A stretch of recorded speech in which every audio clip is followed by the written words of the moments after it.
Samantha हमेशा से सोचती थी कि उसके परिवार का घर साधारण था, कुछ खास नहीं। एक शांत पड़ोस में बसा हुआ यह एक आरामदायक 2 मंजिला घर था, जिसमें एक सफेद पिकेट बाड़ और एक अच्छी तरह से रखा हुआ बगीचा था। फिर भी जैसे ही वह एक दोपहर धूल भरे अटारी में घूमते हुए कुछ असामान्य ने उसकी नजर खींची।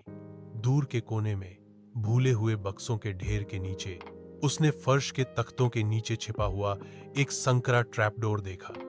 जिज्ञासा पर उत्सुक होकर उसने घुटने टेक दिए और उसे खोला।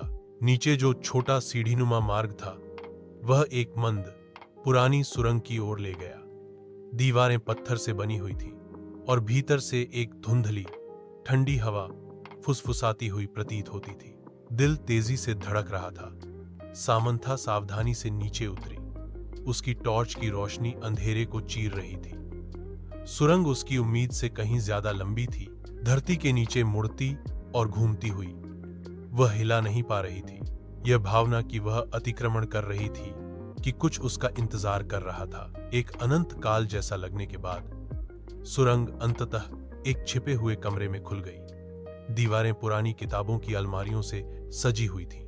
अजीबोगरीब चमड़े से जड़े हुए खंडों से भरा हुआ कमरे के बीच में एक पुरानी मेज धूल भरे कागजों और पत्रिकाओं से घिरी हुई थी। जैसे ही सामंथा ने दस्तावेजों में नजर डाली, उसके हाथ कांपने लगे। रिकॉर्ड डीएस ने निषिद्ध अनुष्ठानों और गुप्त समाजों की बात की। उसके परिवार का नाम बार बार उल्लेखित किया गया। जितना गहराई से उसने पढ़ा, उसे उतना ही एहसास हुआ कि उसके परिवार का इतिहास काले रहस्यों से जुड़ा हुआ था। रहस्य, इसका मतलब दबा कर रखा जाना था। उसने कुछ ऐसा उजागर किया था जिसे किसी को भी जानना नहीं था, कुछ ऐसा जो पीढ़ियों से छिपा हुआ था।